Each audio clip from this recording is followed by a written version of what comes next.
ये 1.5 साल में इकट्ठे हुए। ठीक है, तो ये आप इनको मतलब फेंकते क्यों नहीं है? बस मैं गौर और फिक्र और इन चीजों में, और वैसे भी मेरा ये है, मैंने सेटिंग किसके लिए करनी है? अब ये बात है, मैं ही हूं। वो कहते हैं ना, नए कपड़े पहनकर जाऊं कहां और बाल बनाऊं किसके लिए? वो शख्स तो शहर को छोड़ गया, वैसे वैजू के नाज उठाऊं किसके लिए? क्या बात है। नाम मेरा तारिक महमूद है। मैं 4th ईयर MBBS का किंग एडवर्ड मेडिकल कॉलेज उस वक्त होता था, अब यूनिवर्सिटी हो गया, उसका स्टूडेंट हूं स्टिल। डॉक्टर साहब अभी तो हम आपको सिंगल ही देख रहे हैं, लेकिन क्या आपकी शादी हुई थी? जी, मेरी शादी हुई थी, मेरा एक बेटा भी आज मेरे ख्वाब में भी नजर आया था बड़े अरसे के बाद। वो जिस तरह FM पे भी एक दिन वो कह रहा था कि आपको हमारा चैनल पसंद आता, ठीक है, नहीं तो बहुत सारे चैनल थे, किसी और को ट्यून कर ले। मेरी एक अडॉप्टेड बेटी है, मैं उसी की सोचों में रहता हूँ, उसी के लिए पैसे अरेंज करता हूँ, खूब बहन भाइयों से और दोस्तों से झूठ बोल के पैसे ले लेता हूँ, तो उसकी जरूरियात पूरी करता हूँ। तो डॉक्टर साहब दूसरी शादी के बारे में कुछ सोचते हैं आप? नहीं, मैं नहीं सोचता, बस एक ही काफी। मैं बहुत खुश हूँ, अल्लाह ने मुझे बहुत कुछ दिया है, और अल्लाह ने मुख्तलिफ मौक़ों पर मेरी बड़ी मदद की है। मैंने अल्लाह को अगर बुलाया भी है तो उस ज़ात पाक ने मुझे याद रखा। अस्सलाम वालेकुम डॉक्टर भाई साहब, साहब। आए आपका दर्द देखने आए हैं। आए आप, मोस्ट वेलकम। ये है, वो मेरा स्कूटर है, वो जिसमें मैं बचपन में आगे खड़े होके जाया करता था। डॉक्टर साहब,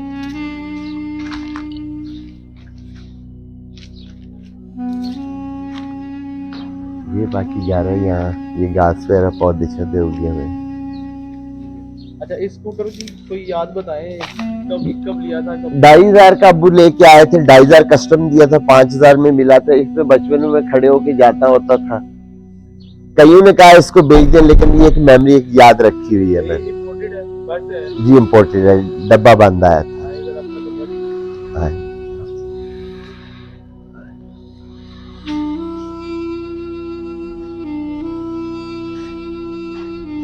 मैं लाइट ऑन करता हूँ।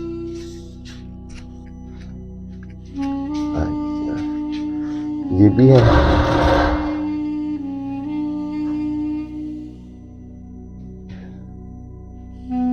डॉक्टर घर बहुत बड़ा है आपका माशाल्लाह। एक ये कमरा है।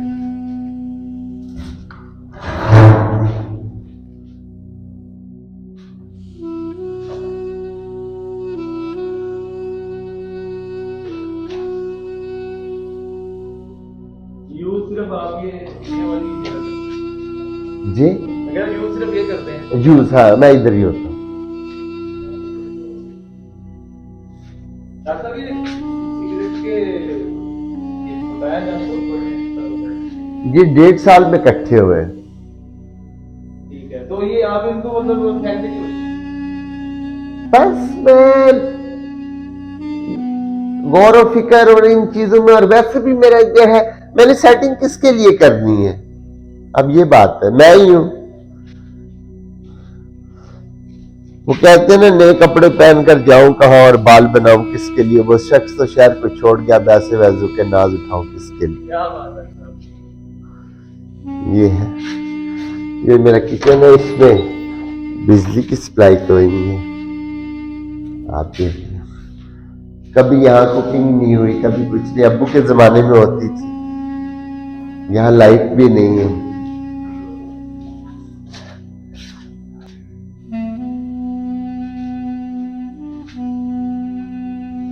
यूट्यूब होती है, फेसबुक होती है, इंस्टाग्राम होता है, वो रेडियो FM कभी लगाता हूँ ना मोबाइल पे, तो वो कहते हैं। तो डॉक्टर साहब फ़िलहाल की एंटरटेनमेंट आपकी क्या है? मतलब किस चीज़ से महसूस होते हैं आप?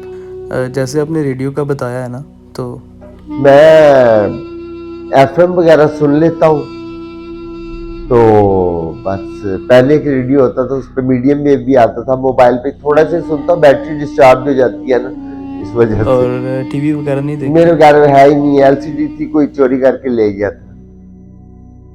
अस्सलाम वालेकुम डॉक्टर साहब, आपका नाम क्या है, आप कितना पढ़े हैं और अपने बारे में ज़रा खुल के बताएं। नाम मेरा तारिक महमूद है। मैं 4th ईयर MBBS का किंग एडवर्ड मेडिकल कॉलेज उस वक्त होता था, अब यूनिवर्सिटी हो गया, उसका स्टूडेंट हूँ स्टिल। तो डॉक्टर साहब ये बताएं कि आपकी डिग्री कंप्लीट हो गई थी? नहीं की, पैसों की कमी की वजह से। डॉक्टर साहब सुना है कि आप बड़े ब्राइट स्टूडेंट थे, जी बिल्कुल, इसमें कोई शक नहीं। तो कितने सेमेस्टर्स आपके क्लियर हैं? मेरे 4th ईयर के 2 सब्जेक्ट्स होते हैं, पैथोलॉजी और कम्युनिटी मेडिसिन। कम्युनिटी मेडिसिन मेरा क्लियर है, पैथोलॉजी रहता है अभी, उसके बाद फाइनल ईयर 1 साल होता है। अच्छा, तो डॉक्टर साहब ये बताएं क्या बचपन ही से आप ऐसे थे, अकेले रहने वाले और दुनिया से अलग? नहीं, मैं अपने बहन भाइयों में रहता था, दोस्तों के साथ खेलता था, और अब्बू से एक दफा पूछा था कि परेशानी क्या होती है, उन्होंने कहा था बड़ी बुरी चीज होती है। तो बाद में गौर व फिक्र करने के लिए तो वो हजूर सल्लल्लाहु अलैहि वसल्लम भी गारे हिरा में चले जाते थे। मुझे तन्हाई पसंद है, इंसान बड़े यकसुई के साथ गौर व फिक्र कर सकता है। मतलब कि हम कह सकते हैं कि डॉक्टर साहब को दुनिया के शोर से अकेलापन ज़्यादा अजीज है। मुझे दोनों चीजें ही अजीज है, लेकिन यह कि गौर व फिक्र के लिए मुझे अकेलापन चाहिए। तो डॉक्टर साहब एक ज़रा पर्सनल सवाल है कि क्या आपको कभी किसी से प्यार हुआ है? जी हुआ है। ये किसी गांव में लड़की होती थी जब मैं 3rd ईयर में होता था MBBS में, और वो 7वीं में पढ़ती थी। तो मेरी रिलेटिव थी, तो उन्होंने रिश्ते से इसलिए इनकार कर दिया था कि उसकी माँ ने कहा था अल्लाह ली कोई चीज ना दिखा रहा है। आजकल वो अमेरिका में होती। तो डॉक्टर साहब ये बताएं क्या आप किसी किस्म की डिप्रेशन में हैं? नहीं, बिल्कुल नहीं, मैं खुश रहता हूँ। अभी सोया उठा थोड़ी देर पहले।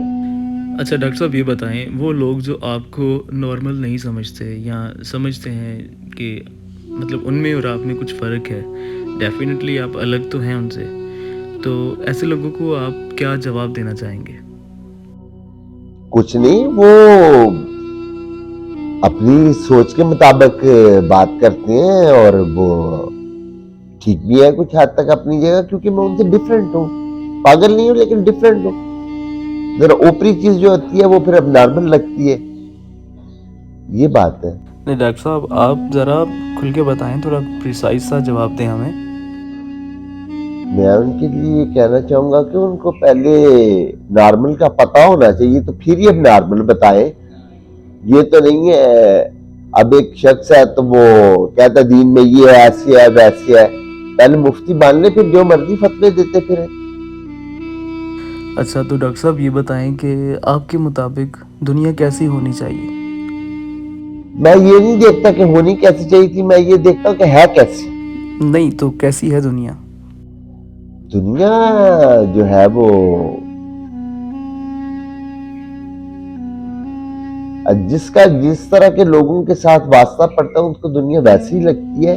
और बात यह है कि मुझे दुनिया बस ठीक है, अच्छे भी है, कम समझ भी है और कम अकल भी है, इस तरह भी है। डॉक्टर साहब ज़िंदगी से कोई शिकवा? मुझे बिल्कुल कोई शिकवा नहीं, मैं बहुत खुश हूँ। माशाल्लाह डॉक्टर साहब, अल्लाह आपको ऐसे ही खुश रखे।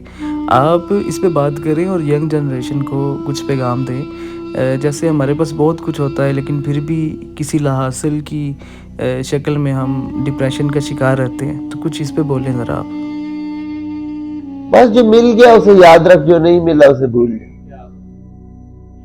तो डॉक्टर साहब कोई रिग्रेट है आपकी लाइफ में? रिग्रेट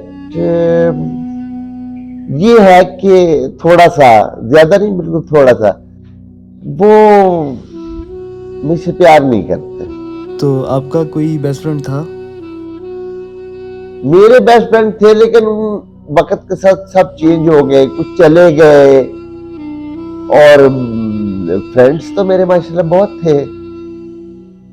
चलें, आजकल कोई दोस्त है तो बताएं। आजकल हसनैन भाई हैं, आप हैं, मैं स्नूकर क्लब भी कभी कभी चला जाता हूँ, और 2-3 और हैं।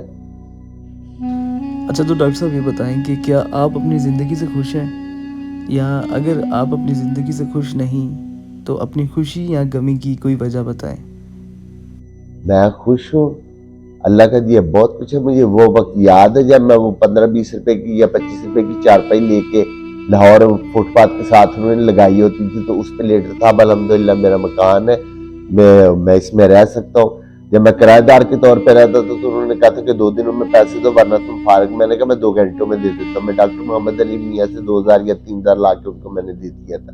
मैंने डिसाइड कर लिया था कि अब मैंने लाहौर नहीं रहना क्योंकि मुझे रेंट की जगह पे रहना पड़ता। तो डॉक्टर साहब आपको शायद पता हो कि आपकी लाइफ थोड़ी सी मिस्ट्री है, तो हमें तो आपने बता रखा है कि असल कहानी क्या है। तो ये बस उन लोगों के लिए जो आपके बारे में परसेप्शन रखते हैं, एग्जैक्ट चीज़ उनको नहीं पता। जैसे हमने सुन रखा था कि आप ऐसे इसलिए हो गए कि आपसे अपनी डिग्री कंप्लीट नहीं हो पाई और लास्ट सेमेस्टर्स में शायद कुछ फेलियर करके आपकी ये हालत हो गई। तो इस पे बताएं ज़रा कुछ।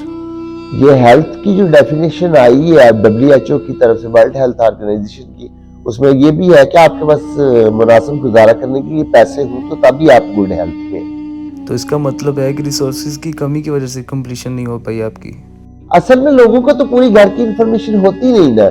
लोग तो किसी शख्स के झूठा होने के लिए इतना ही काफी है कि वो किसी की सुनी सुनाई बात को बगैर तहकीक के आगे बयान कर दे। हदीस पाक है। तो डॉक्टर साहब आई नो कि किसी के सीक्रेट्स वगैरह नहीं पूछते, लेकिन आपको जितना हम जानते हैं आपके बारे में दुनिया को पता होना चाहिए, तो कुछ बताएं ज़रा। मेरी एक अडॉप्टेड बेटी है, मैं उसी की सोचों में रहता हूँ, उसी के लिए पैसे अरेंज करता हूँ। खूब बहन भाइयों से और दोस्तों से झूठ बोल के पैसे ले लेता हूँ तो उसकी जरूरियात पूरी करता हूँ। उसका एक बेबी भी है, नेक्स्ट बेबी भी एक्सपेक्ट कर रही है। बहुत गरीब है और मैं पिछले बहुत सारे साल गुजर चुके हैं, पता नहीं 14-15 सालों से उसी की हेल्प कर रहा हूँ। तो डॉक्टर साहब आप हमें ये बताएं कि आजकल ये लोगों में डिप्रेशन क्यों बढ़ती जा रही है और बर्दाश्त का जो मादा है ये कम होता जा रहा है, और पुरसुकून रहने के लिए हमें क्या करना चाहिए? असल में ये है कि हर शख्स की कुव्वत बर्दाश्त मुख्तलिफ होती है, किसी की ज्यादा होती है, किसी की कम होती है। अगर एक बच्चा एक बार वजन उठा लेता तो ये बड़ी बात है, लेकिन अगर ट्रैक्टर एक बार उठाता तो वो कोई बड़ी बात नहीं है। हर बंदे की अपनी एक पर्सनालिटी होती है, उसमें कितनी बर्दाश्त है, वो कितनी मुसीबतों में से दुनिया में से गुजरा हुआ है और उसने वो कितना सीखा है उसमें से। क्योंकि जो लोग जो होते हैं ना दूसरों के तजर्बे से सीख जाते हैं, मेरे नजदीक वो अक्लमंद होते हैं। जो अपने तरीके से सोच अपने से सीखते हैं वो आम इंसान होते हैं, और जो अपने से भी नहीं सीखते वो बेवकूफ होते हैं। और गालिब ने भी कहा था ना, अहमकों की कमी नहीं गालिब, एक ढूंढो हजार मिलते। तो डॉक्टर साहब बचपन इसी घर में गुजरा आपका? नहीं, हम वाकेंट हुआ करते थे। मैंने अपनी वहाँ संभाली थी, मैट्रिक मैंने उधर से किया था, फिर FSC मैंने एबटाबाद से की थी और उसके बाद एडमिट में चला गया। तो डॉक्टर साहब हमें पता है कि आपको पोइट्री से बहुत लगाव है, तो बहुत सारे अशार आपने याद भी कर रखे होंगे, तो आप कुछ हमें सुनाएंगे? हम देख नहीं सकते शर्मिंदगी ये कातिल, हश्र में भी हम अपने जख्मों को छुपा लेंगे। और ये है कि औरत की तारीफ में अल्लामा इकबाल साहब ने बहुत सारे शेर कहे हैं। उनमें से जाती तौर पर जो मुझे सबसे ज्यादा पसंद आया वो यही है कि मकालात अफलातून तो ना लिख सकी, लेकिन इसी के शोले से टूटा शरारे अफलातून। और यह है कि ढूंढने वाला सितारों की गुजरगाहों का अपने अफकार की दुनिया में सफर कर ना सका, अपने हिकमत के खमो पेश में उलझा ऐसा, आज तक फैसला नफा और शर कर ना सका। तो आप अपनी डेली रूटीन शेयर करेंगे, मतलब कब सोते हैं कब जागते हैं? मेरा सोने उठने का कोई नहीं, एक मैं रात जागता हूँ, एक दिन जागता हूँ, अगले दिन सो जाता हूँ, बाद कल रात को सो जाता हूँ, सुबह सुबह उठ जाता हूँ, क्योंकि every day is Sunday for me. तो डॉक्टर साहब पेरेंट्स ऐसी हस्ती होती हैं कि हर बंदा ही उनके साथ बहुत प्यार करता है, और उनकी याद अगर वो दूर भी चले जाते हैं तो हमेशा हमारे साथ रहती है। तो उनके बारे में कुछ बोलना चाहेंगे, अपने पेरेंट्स के बारे में? हम इतने रिच नहीं थे तो फिर भी वो मेरे लिए बहुत कुछ करते थे, मुझे बहुत सारी छोटी छोटी चीजें ला देते थे। हम माशाल्लाह 6 बहन भाई थे, तंबू गवर्नमेंट सर्वेंट थे। सर सुना है कि आपके बाकी सिबलिंग्स भी बहुत पढ़े लिखे हैं। जी, वो पढ़े लिखे भी बहुत है, रिच भी बहुत है, सबके सभी सिवाय मेरे। देखिए सर, हमारी नज़र में तो आप ही सबसे रिच लग रहे हैं, क्योंकि पैसे से सुकून खरीदा नहीं जा सकता। कोई आके मेरा दरवाजा नहीं खटखटाता कि डॉक्टर साहब आपने मेरे पैसे दे रहे, बस मेरे लिए इतने काफी। एक बंदे का कमरा हो, चाहे एक ही कमरा हो, और एक उसने किसी का कर्ज ना देना हो, तो समझिए तो दुनिया उसके लिए जन्नत है। और वैसे भी हदीसे पाक है, जो शख्स सुबह सही सलामत उठे और उसके पास 2 वक्त का खाना हो, तो समझिए उसके लिए दुनिया सजा दी गई है। वैसे ये भी हदीसे पाक है कि इंसान के पास सिर्फ 3 जोड़े कपड़ों के होने चाहिए, एक पहनने, एक धोए और कहीं एक आने जाने के लिए। मुसीबतें तो खुद डाली हुई हैं लोगों ने। डॉक्टर साहब, आजकल रमज़ान चल रहा है, तो कामयाब होने के लिए क्या ज़रूरी है? पुराने पाक में तुम सब्र करने में सब्र करने वाले से भी आगे बढ़ जाओ, और यह है कि तुम पे मौत कब्र मौत की हालत होनी चाहिए। कुरान पाक में इंसान जब मुश्किल में होता है तो अल्लाह को पुकारता है, जब वही अल्लाह उसको मुश्किल से निकालता है तो उसको भूल जाता है। ऐसा नहीं होना चाहिए। ये है कि इंसान के जो रिसोर्सेज हो या जो कुछ हो, उसी में उसको खुशियां तलाश करनी चाहिए और उसी में रहना चाहिए। तो डॉक्टर साहब, एक बड़ा सेंसिटिव टॉपिक है गुस्ताखी। तो पाकिस्तान में हमने देखा है कि अगर आपकी किसी से दुश्मनी है तो आप उसको गुस्ताख कहकर आप उसको ठिकाने लगा सकते हैं। तो इसके बारे में कुछ बताएं ज़रा आप।